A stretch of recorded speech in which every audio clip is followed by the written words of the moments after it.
What am I to do? Welcome to He Said, She Said Razor Branding Podcast with Michael Russo and Jaci Russo.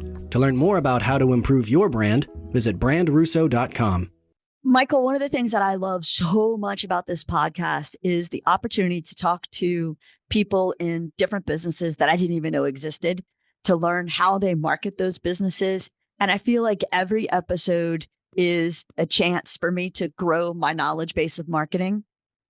And today we've entered a whole new territory.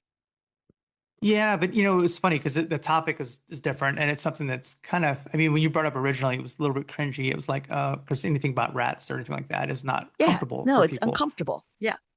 But the solution they provide sounds revolutionary, and but they're following some of the basic good sound marketing techniques that you need, understanding your audience, understanding what to say to them, how to motivate them, having good research behind it to motivate decision-making processes, both consumers and for businesses, Yeah. And I thought and municipalities as well, but I thought it was very insightful as far as how an actual operation takes place, bringing a product to market, the challenges with that, and then how to actually, because we're in the beginning stages for them, like they're getting ready to take over the world, it sounds like. And to know what they're doing right now is just insightful. Right.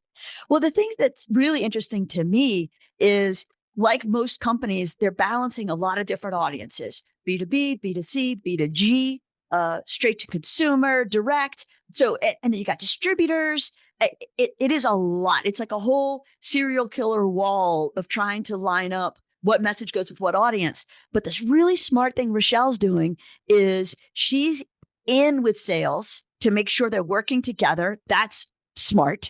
And she's fielding calls from potential customers to understand exactly what they like and don't like, and what of her marketing work is producing a qualified lead for sales to go close.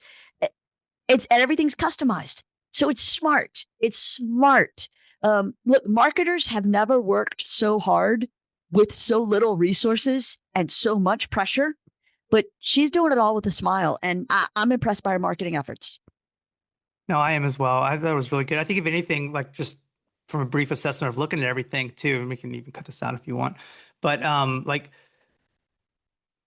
their messaging was very technical though, and trying to explain the product. And I understand the need for that, but it seems like they never really got down to that one final thing, that one statement, or that one thing like this Correct. is the blank, Correct.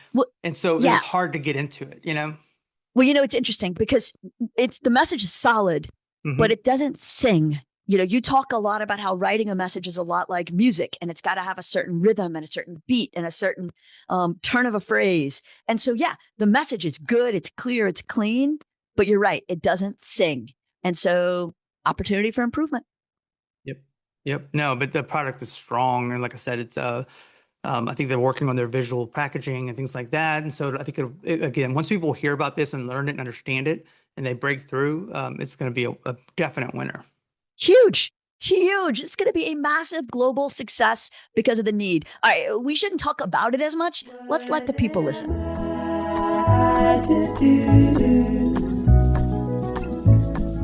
When the day is through. Rochelle, welcome to the show. Thank you very much. So I am excited to talk about this because I think we have encountered a lot of marketing challenges in our day. We've talked to a lot of marketing directors. We talked to a lot of people about their marketing, and every company that we talk to, every person has what they say are the hardest, most difficult, most unique challenges. And I think of it as like a herd of unicorns. Everybody thinks they're special, and yet they're all sound exactly alike until you. You may be our first actual unicorn. So in the interest of doing it justice, there's a sharp-edged sword there. It's a pro and a con. But to be fair, please tell the people what you market. I market Evolve Rat Birth Control. I love it. Every time you say it, it just brings a smile to my face. Okay. And actually, there are two products. It's Evolve Rat, and we also have Evolve Mouse, but everyone seems to focus in on Evolve Rat more. So Right. I'll predominantly speak about that. Well, and we're going to really talk about marketing, but I'm always fascinated by products. And so I kind of have to ask, do we not use the same birth control for both rats and mice? Is it a different chemical compound? It's the same chemical compound. Okay. It is a 0.1% difference in dose. Mice Okay. have a faster metabolism, and so they need just a little bit more to build that efficacy in their systems. Okay. That makes sense. Yeah. So I would think, and I guess this is the eternal optimist in me, that if you are running a pest control company and you hear that this product exists, it's a no-brainer. You're going to say yes and go. So what's the barrier? Why do you not have a line outside the door and down the street like New York restaurants when they release a new food product for humans? Interestingly enough, that line is beginning to form. Okay. So we are seeing the fruit of the reward from the fruits of our labor. As you know, adoption isn't just about interest in innovation. It's also about risk and workflow and, of course, client expectations. And so, one of the risks or one of the barriers that we have had to deal with is skepticism. As you can imagine, who'd ever heard of rat birth control before? And, it was one of those things where rather than tell you that it's rat birth control, let me give you the data behind it that provides you with solid knowledge of what the product does. And then we'll worry about what it's called. And, our pest control operators or PCOs have been those that are doing their research and learning about our product really appreciate the data-rich case studies that we're providing them with. Mm-hmm. As well as the fact that we're sharing real PCO proof points with them. One of them being, we had a PCO in California who told us they were trapping 60 to 70 adult rats every week. And a month later, they were just trapping 5 the entire month. Wow. So it's numbers like that the PCOs kind of step back and it's like, okay, yeah, I can see where people are starting to get behind this and where the skepticism starts to fade off. And of course, we lean on third-party validation from municipalities that are using our programs, universities and commercial sites. And basically it comes right down to, this isn't theory. It's already working for professionals just like you. I would think that, I'm starting to jump in. They not only that, but also resistance to change, I think, in an industry that is already established. So, well, what are we going to do if we're not laying out traps every day? And that's part of our, as an exterminating company, that's our bread and butter, right? And I know my father, just on a side note, he worked for a company called Bedminster Bioconversion back in the 80s, 90s, and he did international sales for them. And they had this revolutionary way of dealing with garbage, for example. Instead of just picking up garbage and bringing it to landfill, they brought it to these facilities where they shocked all the garbage with microbes, and it basically turned it into compost. Then they were able to pull out the recyclables from that. Sounds like revolutionary, right? This was 30 years technology that still has not been adopted because the resistance of the waste companies. They were like, why would we want that? You're going to put us out of business, basically, in a lot of ways. It's a disruptor to the industry. And so I don't know if that's the case with you guys as well, where you're having to overcome those obstacles. We're overcoming them one at a time, mm-hmm. basically. And you brought up a good point about operational disruption. So the technology that we're using is based on a technology that came about prior to World War I and World War II. And in fact, the active ingredient that we use was used on adults back during those times. So we've got 75 years worth of historical data and research that we are able to base our product on and how our product is used. For the PCO, like you said, is this going to wipe out everything that I'm currently doing? No, not at all, actually. Evolve can be deployed in the same bait stations they're currently using, so there's no new learning curve there. we can actually utilize the product either by itself as a humane solution on its own or in conjunction with traps and poisons, depending on what the customer or the PCO's intent is. And of course, then we provide training and onboarding programs so that their technicians feel confident and not confused about what they're using. And basically, the idea is that it drops right into what you're already doing. So there's nothing new really. It's filling a void, if you will, in the IPM. So what have been your biggest challenges when it comes to marketing? It feels like it kind of sells itself in a sense, but is it really awareness? Is it them not feeling threatened? Like it's going to work so well, it's going to take their job? The piece to Michael's point, the people that believe in either not changing or a land of scarcity, or does it go deeper than that? What are the marketing challenges around it? There's a number of marketing challenges that come with it. The first being, education and awareness. With any new product, you have to get it out there, get people using it, and then get people talking about it.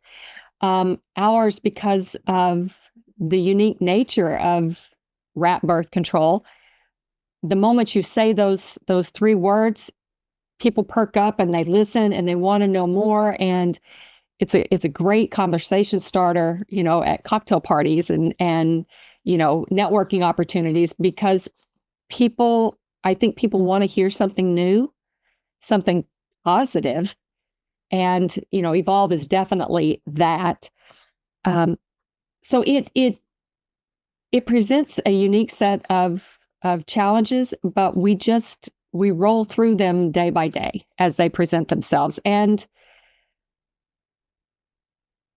I think when it all comes right down to it, when you've got the right message and you've got the proof to back it up, people will be interested in it.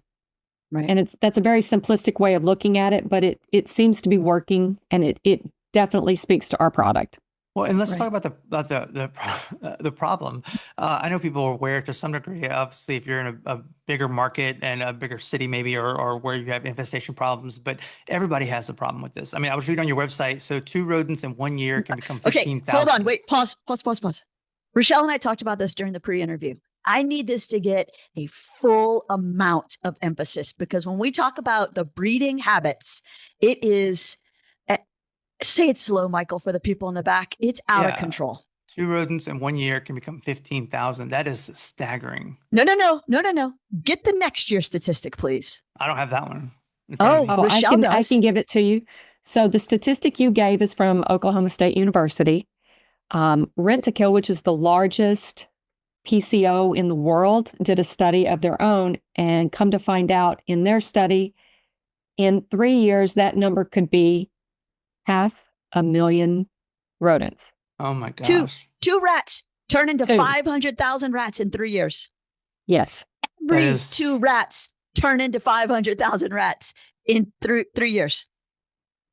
So you're having your aha moment right now. And that is exactly what we see out in the field, if you will, in the market. And at that point, it all starts to kind of come around and make sense for them. And they get it. Rat birth control. I see why it's necessary. Prior to that, they just look at us and they're like, oh yeah, rat birth control. Okay. And, we're very used to getting that expression. But like I said, once you have your aha moment, it all comes into view. Yeah, I think a lot of people, they don't even understand, like we live in a nice home in a nice neighborhood, and we had a little infestation problem a couple of years ago, and it was unnerving to say the least, because we started, like, there was 1, then there was 2, then there was 3, then there was 4. And it was like, all of a sudden it was like, now we know the count because we were finding them deceased. Let's be clear. They were getting caught by the exterminator. Yes, but it was like, okay, we have a problem. Like it wasn't just, oh, there's a mouse in the house. No, these were large things that creep me out and creep everybody out. I think as soon as you think, well, I'm protected because I'm in a subdivision or whatever, but No, it's everybody's got a sewer system. Everybody's got it's a problem everywhere, especially the closer you get to, well, anywhere, even if you're in the country, you live in a field, there's going to be issues with that too. So yeah, it's I think anybody who's listening to this who have experienced this at all has that, like right now they're cringing. They're like, oh my God, I can't deal with that, because you think Yes. about just the animal itself, but what it brings, disease and this and that, and just the filth of it all. And yeah, so yeah, it's a problem that needs to be addressed. Well, and it's a problem that's not going to go away. You know, and I'm not in this about the politics, but we have climate concerns and we have construction, and our population, human population, is growing every day across the world. And with construction, we're having to accommodate population, the human population. And we're basically taking the land that rats and mice would be using as their home naturally. That's not going to stop. And then on the climate side of it, again, doesn't matter what you believe when it comes to climate control, we have these things called wildfires, and we have devastating weather patterns such as flooding. And when those things happen, we are displacing the rats and the mice again from their natural habitat, and it's driving them into the communities, the populated communities, whether it's rural or, a city. They're looking for three things: food, water, and harborage. And that's all that's their sole purpose, is to find those things. And then of course there's their prolific ability to breed. I was about to say, and they're clearly looking for a nice little love nest to go on dates and to woo their partners. Hey, they're wooing a lot of partners then, because let me give you another little fact about that. So a female rat if she got pregnant today, she would give birth in 23 days. 2 weeks after that, she could get pregnant again. So she hasn't whelped the first litter and she's pregnant with a second. That first litter has reached sexual maturity within 2 to 3 months. Oh my gosh. So now Yeah. you see how that exponential growth happens, and 2 becomes 15,000. Yeah. Mm. Right.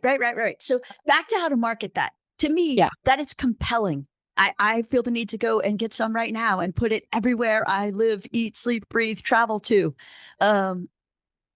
And so it's, again, back to, why is there not a line outside your door and a back order of website traffic? Because people want it. So has the approach been to stay strictly B2B and just hit the pest control companies? Or is there also a B2C component where people can buy directly for themselves? How have you balanced those two sides? Municipalities, is that a target as well? B2G? Oh, yes. Exactly. We initially started out as B2B, talking with distributors and agribusiness, those types of verticals.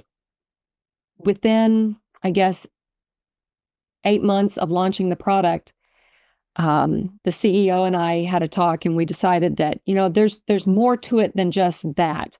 We need to be looking at growing out. Schools need this product. Municipal buildings need this product. So we need to be speaking to city leaders and making them aware of the product and how it can help them, how it can protect not only their structures, but the people within those structures. We, have an international base that we're working from. And so we have to go through regulatory aspects in every country that we want to sell product in. So we're finding distributors that can help us with that, because they know more about how their government officials and their government processes work than we do. So we lean on them to provide that assistance and help us help them, if you will. Of course, we have a retail side of the business, and we have an e-commerce side of the business. We're on Amazon, we're on Walmart.com. We utilize those, but the problem that we've run into is that our original packaging was designed for the technical PCO. It was designed for the professional. So it's written in a very sterile, stoic, non-enticing, it just states the facts and that's it. It doesn't do anything for catching the eye. It does nothing to explain it to the layman. And so we're finishing up an exercise right now where we're redesigning the packaging for our consumer market and taking all of the comments that we've garnered from PCOs who've had customers talking with them about it, as well as our retailers and our own customers, taking those comments about the packaging and incorporating that into the new look and feel.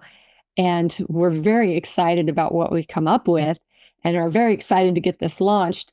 The only thing that our next challenge is the regulatory hurdle, and that is because we are a FIFRA 25B designated product,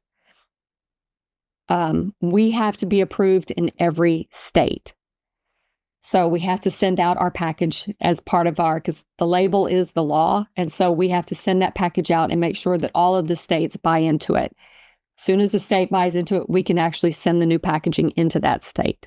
So we've got full rollout plans that we've developed and are looking extremely forward to getting that new message across, because it's going to create a lot more buzz, especially for those people who are not just, finding us online, but finding us on the shelf. Is it, do y'all have a natural competitor? Is this I'm assuming it's a patented product, right? I mean, is there something like this in the market already, or is this unique to just you guys and y'all own that market? We own the market right now. I would love to say we'll own it forever, but you know how business works. Mm-hmm. We are a patent pending product.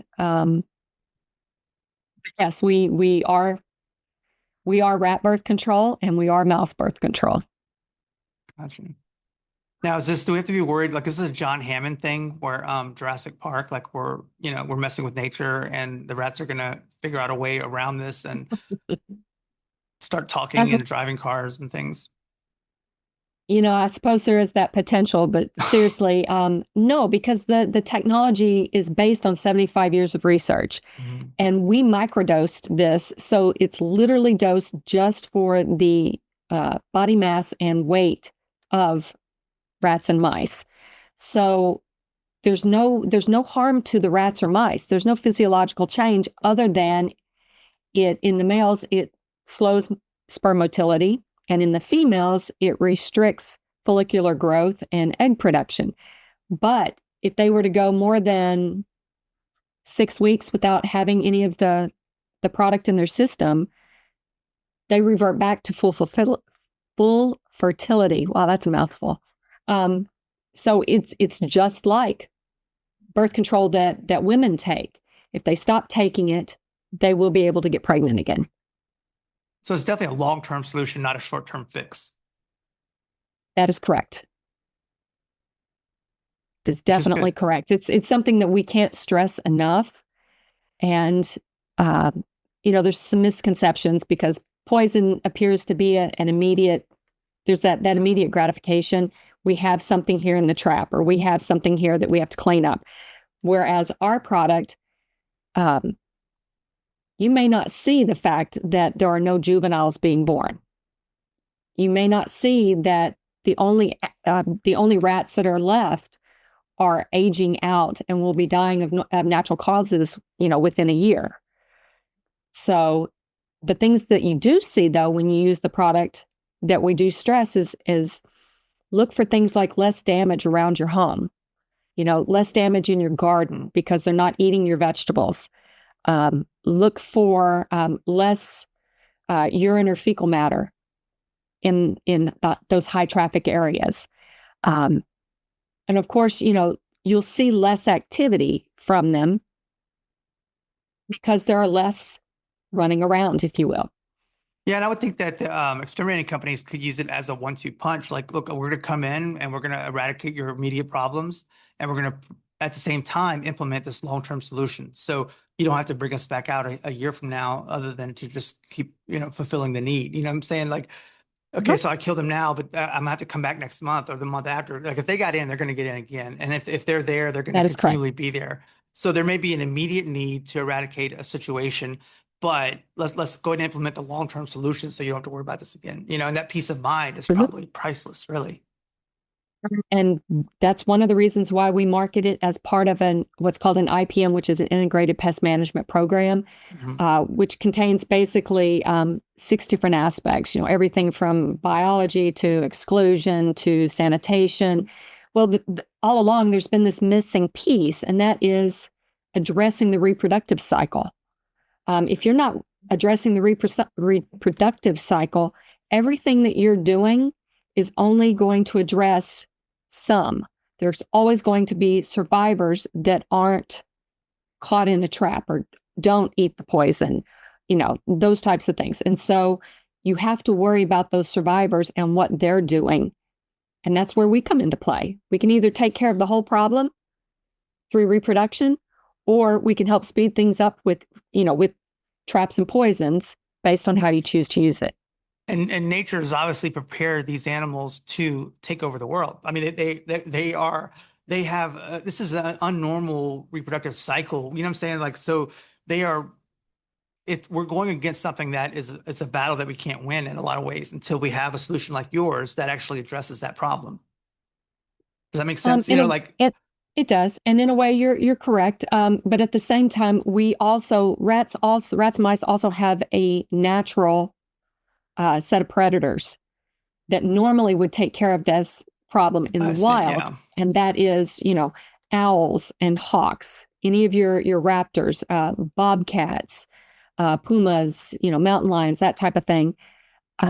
Your own dog and cat at one time were rat hunters, and so through domestication, their dogs and cats are not necessarily interested in that anymore.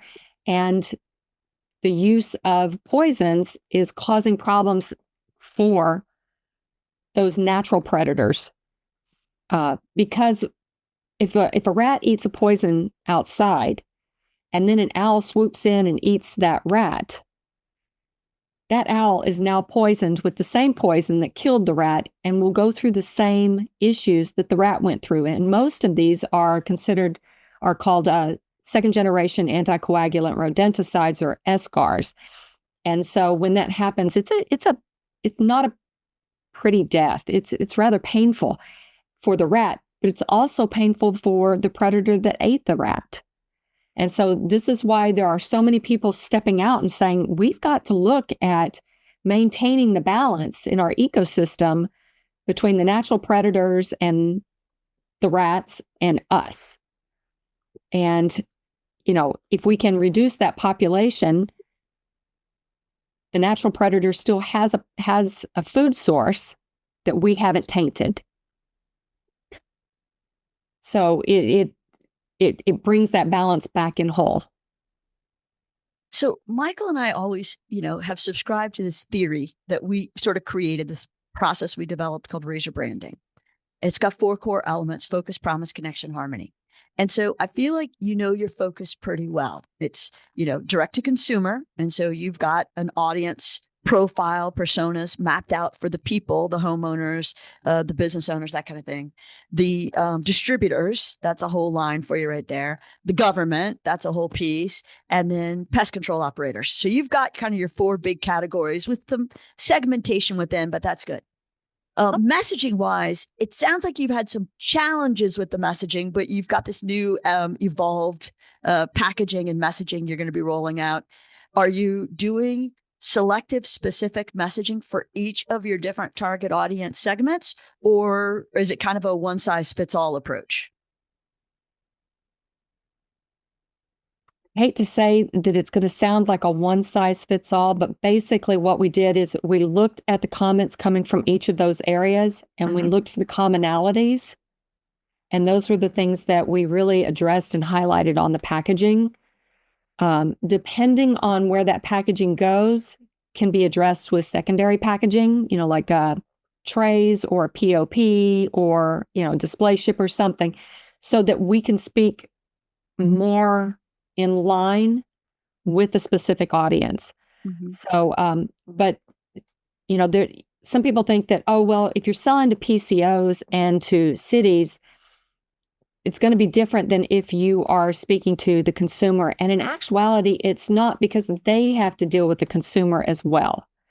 So a lot of what we tell the consumers, we tell to the PCOs as part of our training with them and the municipalities, so that they can in turn speak the same language we are and get the same message out. It's proven itself to be rather effective doing it that way. No, that makes perfect sense. Because I always wonder, how people are kind of approaching it.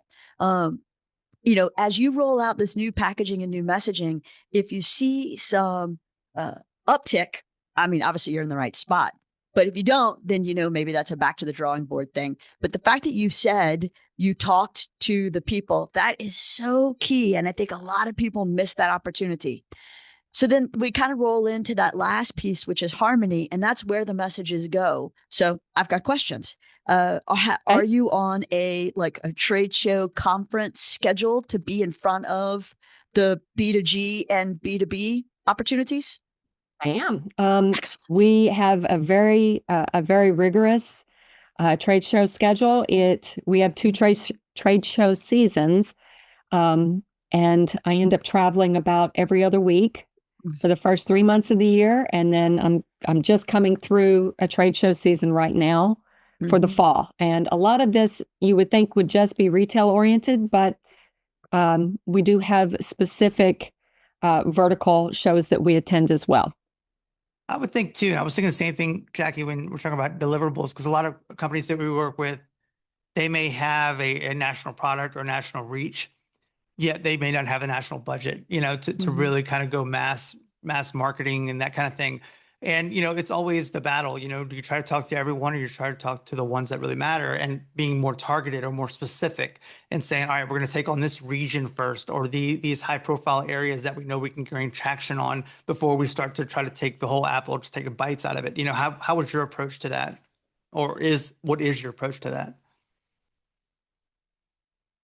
So it's funny, because in every position that I've ever held, I have relied on basic knowledge that I gained when I was in college. And that is, know your audience, identify that audience, learn to speak specifically to your audience. Don't try to address the whole world with a solution to a problem. And I sit here and I look at Evolve Wrap Birth Control and I go, you know what? This is everyone's problem. And we don't attack it like lawn darts. If the dart lands here, that's who we talk to next. We basically broken it up so that we've got our 6 sales channels, and then we have 3 territories as well as international. And our salespeople are trained to cover all 6 of those sales channels, so that partly they can set their sales flow, who they're going to talk with next. But as they're coming across people, they can also speak to those people that happen into their path, if you will. So it's slow, but it's not. It's interesting, because once we started garnering the municipal side of the business, things really started to explode for us, because we could speak to not only the municipalities, but also speak to their constituencies. And getting them trained to speak on the same level that we speak made a world of difference. Especially, one of our first deployments was Wicker Park, Bucktown in Chicago. And that has turned into what was going to be a 3-month trial has turned into a full year program. And they're already writing us into their budget for next year, because they saw substantial results just in the first 2 months. And those results were, most people would think, oh, well, you can't wipe out an entire colony of rats in one neighborhood in 2 months. Well, no, you can't. But what they saw was less burrow activity in their flower boxes. They saw less rats scurrying on the sidewalk and in the alleyways. And they had less 311 calls, which are rodent sightings, if you will, for the health department. And, they started making a big to-do about it and getting us into the media. And so there was this entire grassroots effort that developed because of that. And so we created a website for their residents and businesses to learn more about our product and what it means to not be a poison, what it means to have food grade ingredients, how this, even if your dog ate it, it's not going to hurt your dog. It doesn't hurt the rat, but you're solving a problem. And then making it available to them so that they can purchase it themselves in whatever vehicle is best for them, online, Amazon, Ace Hardware, Tractor Supply, whatever. And that kind of has been has opened the door for us. And so now we're in a bunch of additional municipalities, as well as growing out more and more of the Chicagoland area with the program. So it's not a hurry up and wait. It's not a slow going situation. It's very unique in its own, and we are responding. It's kind of like drinking from the fire hose. We just take it each day as it's given to us, and we make the best of it. And, we get as much word out as we can. Right. It's very unorthodox compared to what we're trained to do. But all marketing should be unorthodox. If everybody does the same thing every time the same way, we lose the opportunity for differentiation and separation and really being a unicorn, which I think is so important. It really is. It really is. And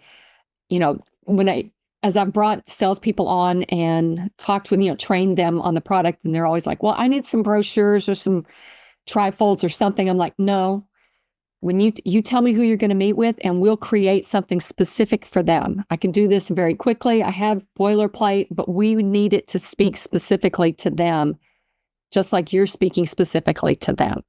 Right. And that was a little bit of a difficult lesson for them to figure out, but now they're understanding it because they're seeing how it works and how people respond so much better. They're more trusting. They're more open to the concept, and it's making a tremendous difference. And we're making great headway in taking over the world, if you will. Right. That whole section, I think, was really important. I want to dissect that paragraph of what you just said, because there were some real nuggets that I think marketers miss.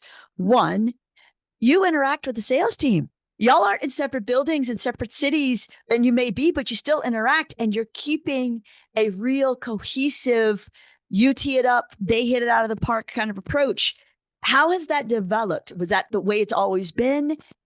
Is that a collaboration you've had to nourish? Because that's not how it is in most companies.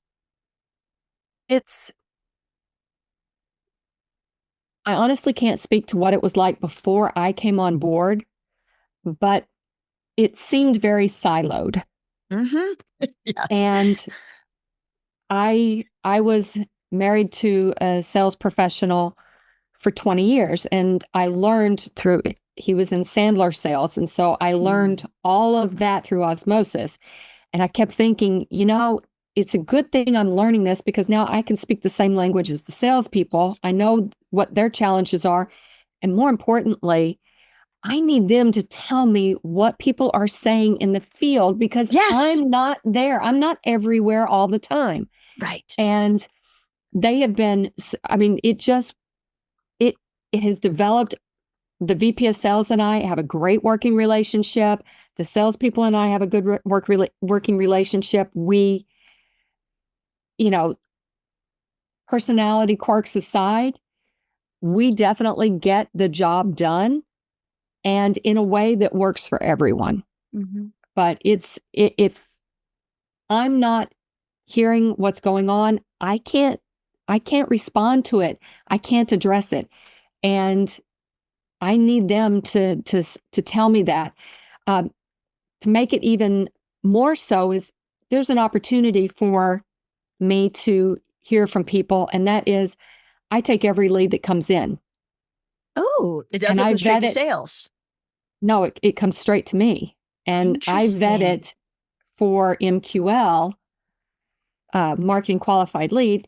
And at that point, if it pans out, I pass it on to sales. It shortens the time frame that they have to take a person through the sales process, because they're getting someone who's truly interested, that has the budget, that is in their location, that has the need. Mm-hmm. And I can start vetting out, if it's a large facility, how large is that facility? How many base stations are you currently using? What work are you presently using? Why is it not working? Why do you think it's not working? What are you looking for as an end result? And I can pass that information on to sales. And again, they're creating their own custom dialogue for that person based on the information I feed them. Right. Okay. We've got 3 threads that I want to pull all at the same time, and I'm going to try to keep track of all of them. I've been taking notes as I go so I can keep us on track. The first thing I want to say is, if you don't already know Liz Picarazzi with CityBen, she's a previous guest. I'm going to introduce y'all after this in email. I know CityBen. I do not know Liz. So Okay, that would good. be lovely. Thank you. No, my pleasure, because y'all need to be working together. You're combating the same problem in Yes. 2 very different but equally ways. important ways. Yes. Well, And there's sanitation. And Yeah. so that's part of the IPM, just like Evolve is. Yes. And so I see some sort of Evolve CityBen edition or CityBen Evolve edition, where maybe she makes a manufactured addition for the feeder. Okay. And so her bins feed your product. I don't know. There's a whole system that I'm working on in my head. Our product is so versatile in how it can be deployed that we could easily do it. Right. No, that's what I'm saying. I can't wait to talk with her. Okay, good. We'll make that happen. The second thing is, and I still want to get back to the other important thing I thought you said about how you work with sales and the things you do, but you just brought up another piece that I think is so vital. One of the reasons why I think there's a cat and dog between sales and marketing is because they feel like neither hears each other, listens to each other, cares about each other. It's very territorial. So the silo has been built to fight over budget or credit and glory or whatever. I don't know. But you just said 2 really important things that blow the silo apart. One is you're asking them questions. You care about them having qualified leads. You're asking for the information of what they're hearing in the field and how important that collaboration is. That's great. But the other thing is, I'm sorry, what? You take the calls. So you're only giving to sales qualified leads, which means 7 different things. One, you're spending a lot of time from a marketing budgetary standpoint. You only have so much time in the day. You're dedicating a lot of marketing time to what used to be, or in most places, essentially a sales function, which is interesting. Like BDR. Yeah. But, and then you're only giving them the good ones. So your sales team must freaking love you. I've never asked them that. But they do. Here's the thing. If it's not worth their time, I can direct that sale to our e-commerce site. Sure. And then our customer support team can help them if they have deployment issues. But our sales force needs to be working on bringing in retailers, bringing in distributors, bringing in agribusiness. They have to deal with the larger scope. Right. And I can weed out they're not less important by any stretch, but we can direct them, the smaller sales, through customer service just as effectively as sales does with our larger sales. Right. No, it's a brilliant system. I'm curious about, not to jump in on Jackie's, I don't know what you would call that, interrogation of information. Ridiculous. No, just good questions. But I was digging around in your social media. What's been your social media strategy? Because it looks great, and I'm not criticizing at all, but the numbers seem very low compared to the size and scope of people that would be interested in this. So is that a plan to grow those numbers more? And not that they're not bad or anything, but it's like 1,500 on Facebook, I think 500 on Instagram and that kind of thing. Do Yeah. you see that as a channel that can help grow this message out organically? And how are you addressing that? Or is that something that's just is part of the plan moving forward? It will grow organically on its own. It's going to grow organically on its own. We've just started really focusing on nano and micro influencers and have developed an influencer program. And so we're basically handpicking those people to get it kicked off with. And so, but yes, social media right now is all about, this is going to sound terrible. So basically, I have my Google alerts that tell me whenever anyone's talking about rat infestations, mice, whatever, around the world. And when those alerts come to me, I go through and I read every article. The ones that are astounding, I draw a significant amount of attention to, and I post. And I post them on Facebook. I don't necessarily do much on Instagram, but I post it on Facebook and I post it on LinkedIn. And I call them out, for whatever that deficiency is or whatever the problem is. But I don't necessarily call it out as, like a mom would a bad child. Right. I call it out more of a, you know what, Evolve could help you with this. And it can help anyone who has a similar situation. And I go in and I start to relay the benefits and the differentiators and the things that are specific to the article and specific to that community. And then I go through and I do a lot of work on the back end that you don't see on social media. And that is, I reach out and contact the city leaders and address them individually with emails related to the article and the product itself. And that has opened quite a number of doors for us on the municipal side. Interesting. It's starting to grow internationally because the UK has they're an island. The rats have nowhere to go, so they just continue to populate and reproduce.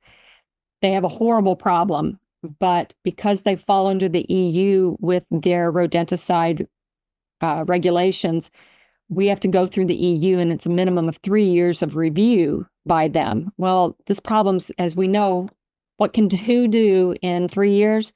500,000. And so we use the social media to help their residents by creating more awareness in them to speak up with their civic leaders. And so it's taken some time, but it's just starting to work in our favor. Members of parliament are reaching out to us to try and get some information. We don't want to circumvent the system, but we are a food grade ingredient based product. There's no chemicals or toxins in our product. We don't necessarily think we need to be reviewed on with the same scrutiny that a typical rodenticide would. And so we're hoping that it'll open, the right doors for us in those countries. Right. That's fascinating. Fascinating. I have to ask, are there influencers in this space? There are. Okay. So we I'm have curious. a couple of influencers that they're mainly, so most of the influencers come out of being sanctuary owners. And they have large followings because if you look at the wildlife sanctuary in Colorado Springs, they have, I want to say they've got 500,000 followers just for their big cats. Well, if they were a customer, what could I do with that? Right. So we do reach out a lot to sanctuaries and rescues to help them with their rodent concerns, as well as, can you do some shout outs? Can you tell people what it's like to use our product and how effective it is? And they are, and it's actually working quite well. It's just, it's grassroots and it's slow going, but I almost prefer it to be grassroots because I want it as authentic as possible. I don't want anyone to ever come back and say, oh, well, these were paid for reviews. No, they're Right. not. Right. No, they're not. I am looking at the time and shocked that we've been together almost an hour because this is what I love about what we do. It's easy to sell T-shirts and shoes and iPhones and AirPods. This is the hard work. This is where real marketing has to come into play because your audience is so specific and unique. Yeah, everybody needs it, but you're not going to go run a Super Bowl ad. You've got to have that individual, unique approach to each of your different target audience segments, and you're doing the hard work, and I'm here for it. Thank you very much. Thank you. Yeah. And I appreciate you making time for me today. No, I appreciate you joining us because this is the things I enjoy the most is being able to talk through how somebody's doing their marketing, brainstorm things, how could it be? What about this? What about this? I'm going to send that email to introduce you and Liz because that is going to be a match made, I think. Awesome. I can't wait. And I am all about brainstorming. If I had all the ideas and had all the answers, I wouldn't be sitting where I am right now. Right. And the only way that things will happen is collective results. Right. Well, tell your sales team, if they don't happen to listen to this, that they owe you a very nice Christmas gift because you are definitely doing the hard work for them. It's actually not as hard as you think. Not hard, I enjoy, but it's I enjoy it. unexpectedly awesome. Well, thank you very much. I enjoy it and I get quite a benefit from doing it because I get to hear and talk to people specifically about their problems and how can I address that. So it's just going to make my marketing better. Yes, but you'd be amazed how many people are content to sit in their office and not hear from the field, not talk to the customers, not know the specifics. And you can tell in the advertising, it feels too generic. Yeah. So good on you. Yeah. Thank you very much. No, thank you. This was awesome. Thank you. And so for everybody listening, check the show notes. You'll see exactly how to order, follow, connect, all the things. And y'all feel free to subscribe and we'll see you again next time. Thank you. Thank you.